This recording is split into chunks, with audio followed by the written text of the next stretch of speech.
You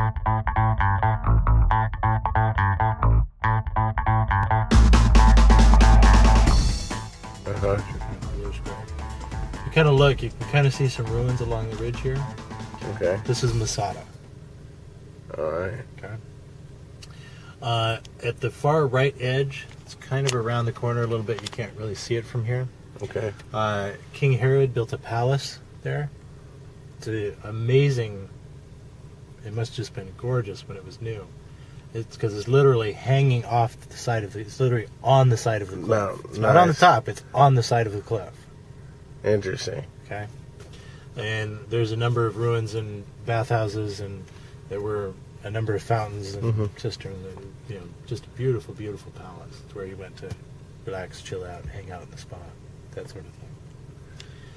Masada is especially famous, however, and especially important for the Jews because at the end of the Second Jewish Revolt, when the Roman 10th Legion destroyed the Second Temple and kicked all the Jews out of Jerusalem, a number of the Jews fleeing Jerusalem came east until they ran into the Dead Sea, and they came south down the Dead Sea and basically encamped themselves in Masada.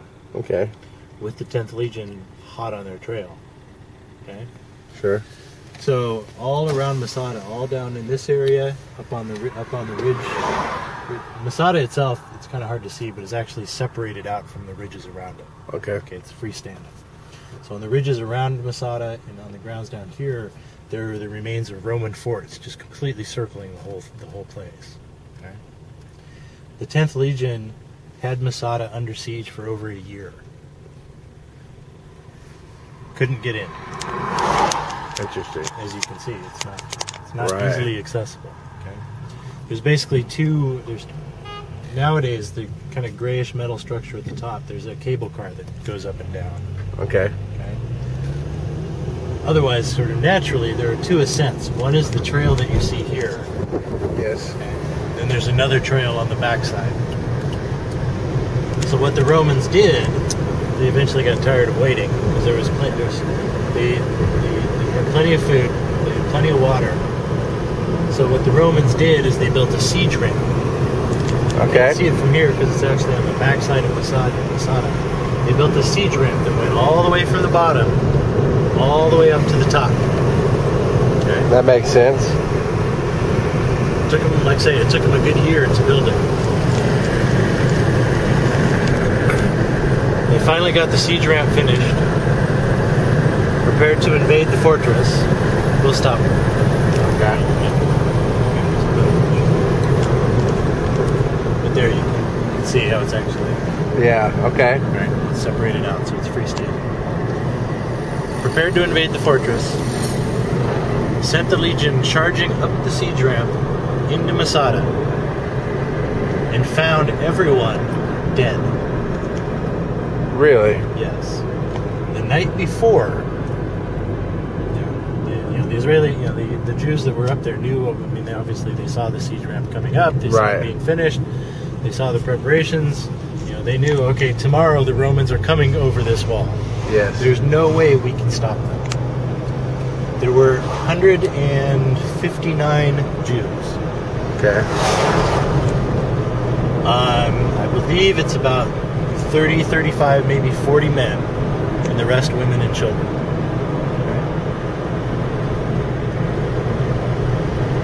Okay. So the night before the Romans came in,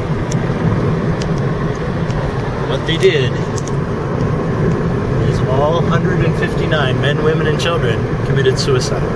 Wow. They drew lots. Well, what happened is each man killed his wife and children. Right. And then the men drew lots to see who had to kill each other. Right. Until they got down to, the last two guys drew lots, and one of them killed the other, and then whoever just happened to be left, he's the one that actually had to commit suicide, real suicide, kill himself. So that when the Romans came in the next morning, they found everyone dead. Waste of our time. Holy crap. So the Romans actually, the Romans were actually quite impressed.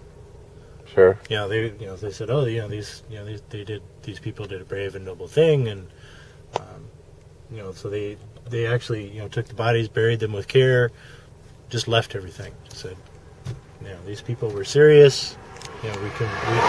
We can respect that, and they left.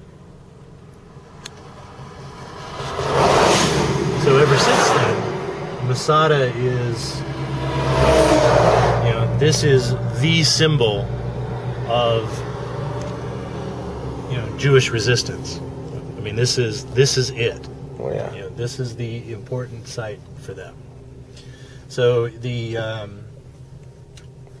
military, basically, their graduation ceremony from basic training is they come up and they hike up the trail early in the morning, and then they have their graduation ceremony on the top. On the top.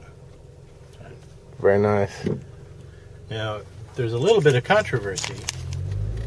And it's a controversy that I would actually put myself on the other side. Okay.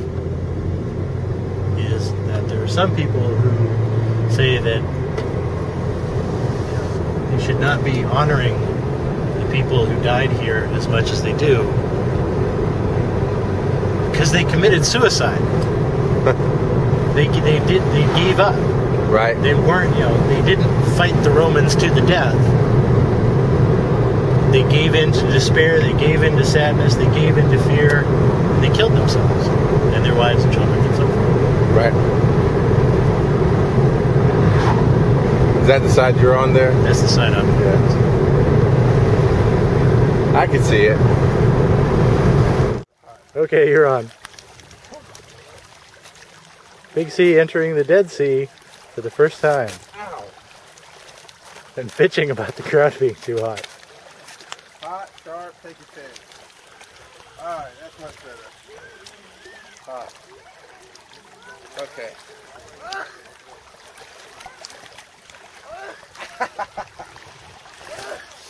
Yeah, I don't have the Iron Man feet that San Diego is through, apparently. That's tough, so gotta go out and go at it. Alright.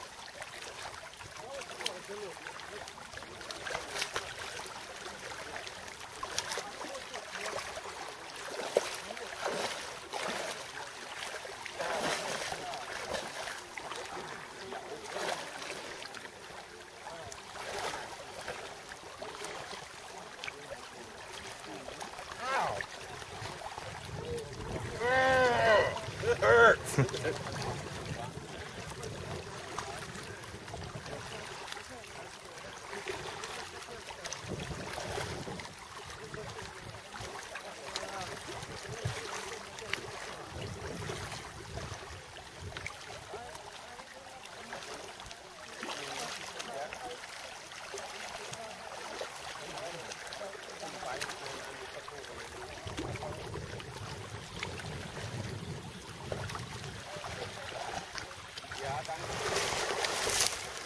Holy.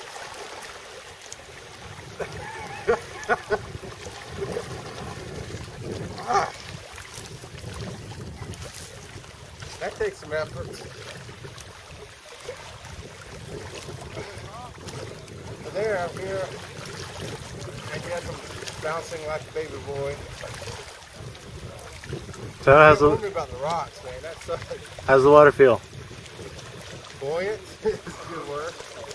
Very much floating. Feels fine though. It's a little warmer than I anticipated. So I guess, what to expect. So, there you go. Yeah, final poke with it. Good stuff. Very clear. Alright, well, we finished up floating in the Dead Sea, and that was quite the experience. Being able to, yes, I'll point it away from you so you can step in and sit down. But it's quite the experience of standing straight up in deep water without touching bottom, I guess my skin's all fresh and young, can't you tell? So there we go. We're going to head out and find some lunch. And I didn't even see the video that Jim shot of me getting in the water, but you're going to get most of that for today. So there we go.